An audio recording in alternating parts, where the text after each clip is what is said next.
your researchers to the source that would be able to tell you that. I can say that this growth in part-time work isn't particularly surprising coming out of a recession. We would expect to see part-time work grow. We're not seeing growth for Black Minnesotans in the full-time work for the higher wages. And that's concerning. Whether that is due to our special population could be one explanation, but it would just require a more in-depth study than I've given it. Yeah. Are you planning to do any deeper work on this? And this even is making me harken back to this. Remembering you're used to be at Wilder. I don't know if you were at Wilder when Algernon Austin did his report and came and presented at Wilder. And he talked about some different indicators. He was looking more at the unemployment rate. And as I recall, he, at that point in time, 2010, talked about three factors that, according to his analysis, were kind of pushing the data to have such a high unemployment rate for Black Minnesotans, one of them being youth of the population, the second being, I think, something around education, but the third being discrimination in the workplace, meaning that other explanations and data weren't accounting for discrepancies. So I'd be curious to know if you are planning to do any deeper dive into this and whether that might result in us finding out a little bit more about the why. Madam Chair, we have indeed, since this initial work, done a deeper dive with respect to these specific cultural groups that I'll present today and that are in the report. We have looked at the youth of the population, which is a major factor. We've looked at level of education. We've looked at earnings. The census data are really good at picking up individual level characteristics and not as great at measuring discrimination. It's something that has been studied using these kind of data, but it's typically not what I've looked at, but it's an important piece of understanding what's going on here. We'll continue to look at this and dig deeper as needed, as it's useful to leaders around the state, because it's, as I said, one of what I see as one of the most important issues going forward under these conditions of very slow labor force growth. And so to understand if we're not seeing the gains in employment at higher paying jobs, if we're not seeing economic stability as populations of color grow here in Minnesota, this is something that's going to threaten all of our economic stability. And so to that end, yes, we'll continue to study it, whether we'll look specifically at what's contributing more, whether it's the youth or the educational attainment or discrimination.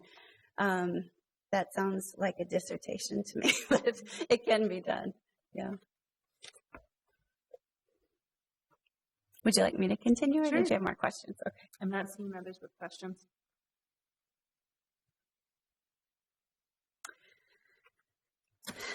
And so with the findings that I shared with you for Black Minnesotans, particularly when we disaggregated, we've done some subsequent analysis to broaden the lens on these issues related to economic insecurity. And we've looked as in great detail as we possibly can, looking at what are the indicators that tell us something about labor force, about the employment situation, and about the factors that occur at the same time as low income, low employment, those kinds of things.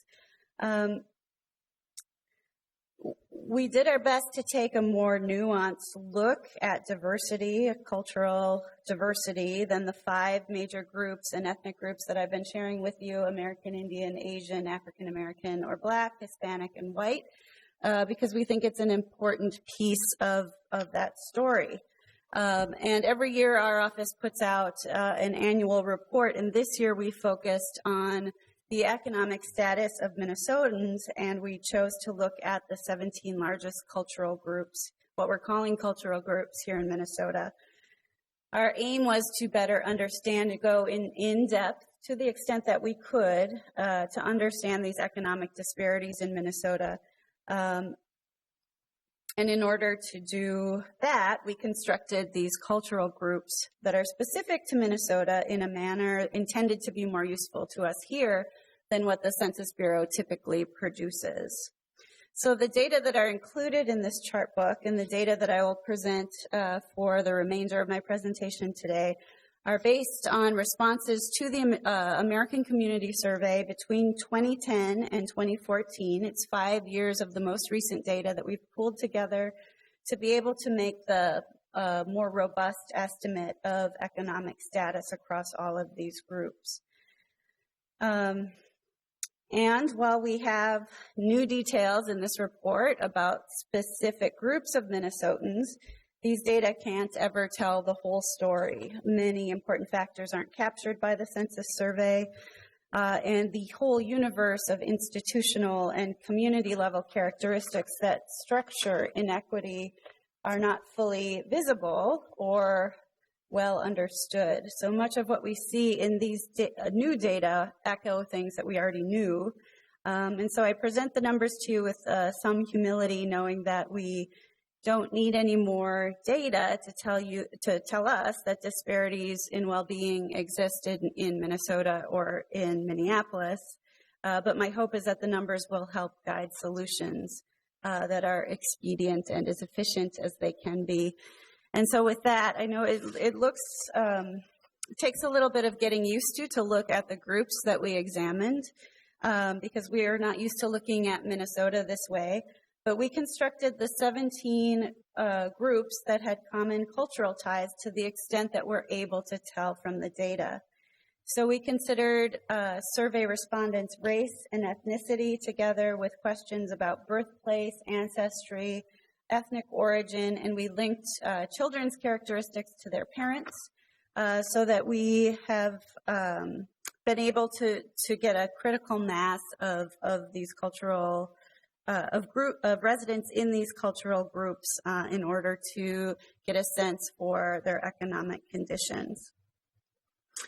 The way that the questions are asked in the survey, we use slightly different methods to construct each group, but just to give you a sense of how we did this in a general sense, the African groups other than African American include foreign-born immigrants as well as their U.S.-born children.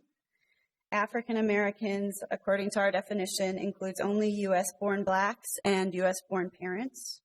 And white includes all white non-Hispanic residents with the exception of Russian immigrants and their U.S.-born children. So these 17 groups together make up about 96% of Minnesotans.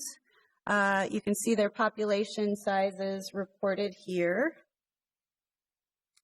And for the remainder of this presentation, I'll focus on economic disparities for people belonging to the 7 largest groups, making up 93% of the state's population. So it covers quite, even though there are a few groups, it covers quite a large proportion of the state overall. So age, as you mentioned, Madam Chair, is a big difference across these groups. In some communities, the Somali community, Hmong community, African American, you have half the population less than 20 to 24 years old. So a very large child population, very young, especially when compared to white Minnesota residents where the median age is 41. So any differences in either employment and in economic conditions need to be viewed with this lens in mind, that there are very different age structures across these groups. Now I have a few series of slides. I just want to briefly tell you how they are laid out. On the left, we have the numbers. You can see the relative size of the groups, including white Minnesotans, which by far includes the largest number of people here. We're looking at the number in poverty. And on the right, you can see how some groups are disproportionately disadvantaged, even though their numbers are much smaller. And I present these together. I know it's a lot of information all in one place, but I've found that it can be hard to keep in mind both the size of the population and the disproportionate percentage at the same time. And so this is just trying to keep it all up in one, keep it all in one place.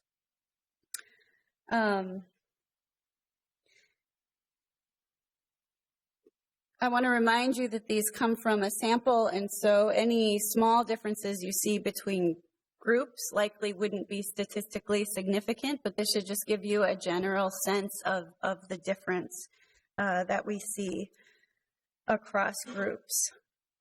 The poverty rate for a family of 4, if you take 2 adults and 2 children, is about $24,000 a year, and that's the proportion that proportion below the poverty line that you see in yellow there.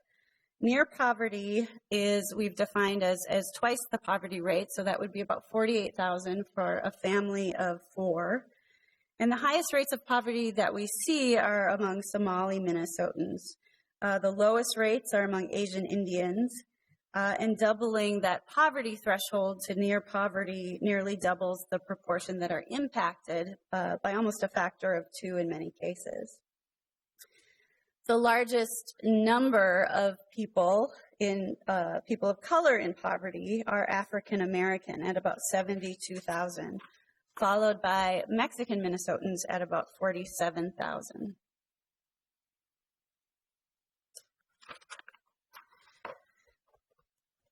We're looking here at the labor force and unemployment numbers by these groups, and you can see much higher rates of non-participation in the labor force by Ojibwe, by African American residents, and then again, when we look at the numbers of people who are outside the labor force, these are people who are of the age typically to be in the labor force. We see the largest numbers among African Americans and white Minnesotans, of course. The percentage of people, the number of people not participating in the labor force is helpful to understand in the context of economic disparities across groups, and also to understand the size of the human capital that is potentially untapped when we're thinking about labor force shortages that we talked about earlier. Who can we draw into productive work, and what are the conditions we need to change in order to do that, for that to happen? For example, is it a change in wages? Is it the need for childcare or low-cost childcare? And what are the contexts that make it difficult for people, say, with disabilities? There's all kinds of reasons why people wouldn't participate in the labor force. So I had a follow-up question on this. For a couple. One is there somewhere out there in the world that you live in with stats and stuff, is there an optimal number for kind of knowing that there always probably will be some people who do not participate in the labor force? Is there an optimal number that sort of is in mind of, this is the number where we expect, there will be some people who, for a variety of reasons, cannot participate in the workforce, but we know if you're above this percentage that, the public sector and all the systems at play aren't doing their job in helping folks get into the labor force. Madam Chair, I haven't heard of a number in terms of labor force participation, and it may just have to do with the many different factors at play across different populations. Whether there's a large population of parents with young children would change that optimum percentage, perhaps. There's a number of different factors. Whether there's a high percentage in school may change that, and you might prefer that the labor force participation rates are depressed for some time while a large group goes through school. What I have seen is a number that appears to be full employment. So it's a related number, or full employment usually is understood to be when you're close to, somewhere between 3 to 4%, with an unemployment rate of 3 to 4%, which is really where we are now for the state overall, but not for some subpopulations. Okay. And then my follow-up question on this is, how does this information then overlay with your earlier charts, which I think we're talking about who is participating in the labor force and how close we are to, our projected growth in labor force charts. So we have had some, so I think this is at the beginning of your presentation, and you had a chart that talked about decades starting from 1980 and continuing on into the 2030 to 2040 decade, and how we are going to see very small projected growth in the labor force. And so my question is, if we look at a chart like this, what opportunity should we be seeing there in terms of how to change these numbers of what's our projected growth in the labor force? Madam Chair, that's how I look at these numbers as well.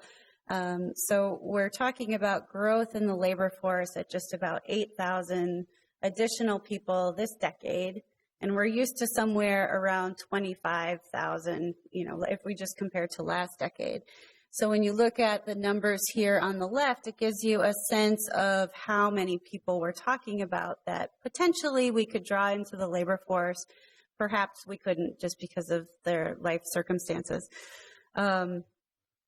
There's a fair number of, and we already have here in Minnesota very high labor force participation rates overall, particularly of women. And so we're really starting out where we have a lot of people working who potentially could be working, but we can see perhaps that there might be some more room in here. If people are not working in this non-participation group, it may be because they don't have the earnings potential to cover the costs needed to move into the labor force, whether it's childcare or whatever it might be that's the barrier. And I'm sorry, and Councilmember Fry, I think, has another question, but so this raises another question for me actually about kind of the cost of moving perhaps the percent that's not in the labor force or some percent of those into the labor force, and what's kind of the change in cost. And so has there been analysis done that compares things like what's the loss in economic capacity to the state of Minnesota compared to what would be the cost of subsidizing childcare for X percent, and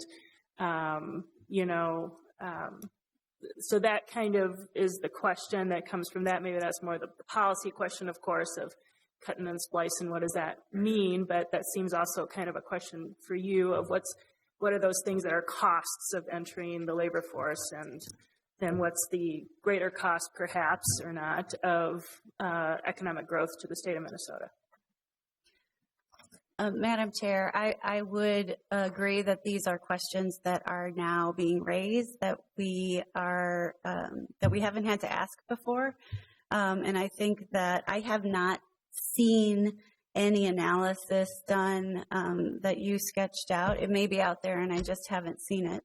But I think we haven't had to ask ourselves these questions in the past just because we've had a steady flow of workers. And I think this is one of the contexts that will change this disparity conversation to get us to look specifically what are those barriers to entering the productive work if it's something that would be beneficial both to the individual and how beneficial is it then to the state or to the community to invest in that. Okay. Councilmember Frye, did you have a... Madam Chair, you asked my question. Thank you. Okay. All right. It looks like we are getting close on time, Madam Chair, and so if you would like, I could quickly wrap up. You have all the data in the report that I gave you. And I guess I should just characterize the additional work that we did with respect to all of these groups was to really get as good of a picture as we could at the people who are of working age. We looked at things like geographic mobility, the number of cars that were available, which is potentially another barrier to entering the labor force. We looked at educational attainment. And for me, what we found from looking at all these different populations, along with a special lens put on kind of labor force participation and economic stability, I would say that we see first, these stark differences across racial groups that we, of course, know have been there for some time. Stark differences in educational attainment, in employment patterns, income and resources. I've tried to present it in the report that you have, along with those numbers, because I think it helps us get our heads around the scale of the problem. But again, the data presented here provide an incomplete picture of individuals and groups' well-being, because we can only show what is measured in the census. We don't see other community-level assets. We don't see family-level assets that exist in spite of or in response to economic challenges. So I've told you kind of part of the story. Hopefully what it has done is kind of given you a view that it's really a complex story. Many different groups existing here in Minnesota and in Minneapolis, and that's part of our strength. But some of the solutions to closing the economic disparities may need to be tailored to the specific conditions and contexts of these different groups. All right. Well, I'm just looking to see if there are any last questions. It looks like since we took questions during the presentation, people might have had a chance to get them out as you were speaking. And I wanted to say thank you again for being willing to come and share some of your analysis and overview of what's happening in the state of Minnesota to those of us in the city of Minneapolis who are very interested in your work. And I will be interested as you continue to dig down, and I know you're getting a lot of questions about continuing to dig down into the data to assist us in understanding the trends that are happening around us. So with that, last look around, thank you very much. I think I understand you have another obligation, so I will let you be on your way. And again, thank you so much for being here with us. Thank you for having me. And I think for the committee, we'll go ahead and receive and file your report. So I will move that. And all in favor, please say aye. Aye. We have received and filed. And now we have one last item on our agenda, and that is asking our staff if there are any federal, state, local updates that they would like to present to the committee. Madam Mr. Chair, Ranieri. thank you very much, Madam Chair. A couple of things. Last Friday was probably one of the first dates in getting ready for the regular session, and that's the House allows for pre-filing of bills. There were about 350 bills filed. Many of them are capital improvement projects. Those bills will be introduced on March 8th. There will be no action between now and March 8th, but this is like a ready list of 350 bills ready to go. Many of those bills, in addition to being for capital improvement projects, deal to education. Many of them are some liquor bills. Many of them are bills for districts. One bill that I thought was interesting is one bill abolishes the property tax. I don't know what to say to that. Neither do I. Okay. Thought that would make us speechless for a second. The Senate does not follow this process. We're not sure if any of those bills will be introduced in the Senate. So starting on March 8th, we'll be able to make some comparisons and get back to you on some more detail on some of these pieces of legislation. Another big date is February 26th. That is the forecast.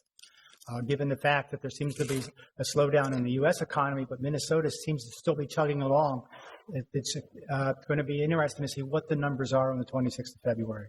Because if it's steady or up, that would be good. If it's not, compared to the last forecast, that would be another issue. In addition to that, there's been a lot of talk about a special session.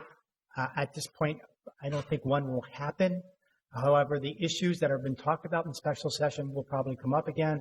That'll be the real ID issue. Even though there's a two-year window to get it done, we have a law that basically puts a gag order in the Department of Public Safety. They can't do any work on this or talk about the solutions to this issue until they repeal the current law. And that you may see that happen in the regular session, so work can be done. Another issue that's being discussed is that the equity issue. There have been several hearings, and there will be probably activity in several committees in the legislature, particularly in the Senate. I'm not sure where the House is going. And then the last issue is the Iron Range unemployment compensation, which will probably move forward in both bodies. And so that's complete. I think Ms. Olson has a very quick update on what's happening at the Metropolitan Council and the Airports Commission. All right, Ms. Olson. Good afternoon, Madam Chair, Council members, Lauren Olson, Government Relations Representative. I have two updates for you. This committee has been closely following the progress of MSP Airport's long-term comprehensive plan. As you know, that's a 20-year plan, outlook to 2035, and they update those plans every 5 years. As you recall, this summer, there was a suspension of certain runway use done by the FAA, and that affected, of course, how the runways may be used in the future and where noise may be experienced in the future. So the Metropolitan Airports Commission put the process for the long-term plan on hold until that matter could be resolved. That process took a little bit longer than expected because the weather conditions were really unusually warm this fall, if you remember that. But what we learned last month from FAA Control Tower Manager Elaine Buckner was that they actually have to apply these same precautions to a different set of runways. And I'll show you a graphic just to make sure that that's clear.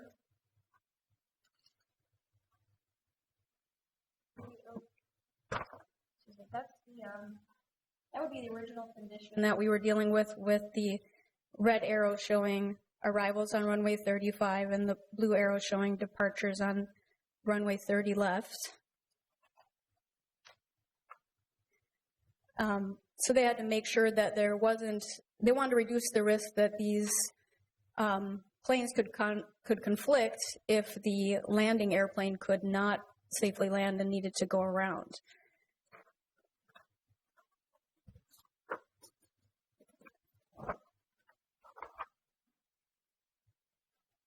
So I don't know if you can notice a difference here, but now the area that they're focused on is to the other parallel runway, which is 30 right. So they need to develop procedures again for this runway. They need to test it under all the appropriate conditions. They need to train everyone in the tower to manage these operations safely. Ms. Buckner says that this process alone could take 5 months. And then after that, the Metropolitan Airports Commission will get back to work on collecting data about how the runways are used, producing noise contours, and then we can get back to engaging the public on a long-term comprehensive plan.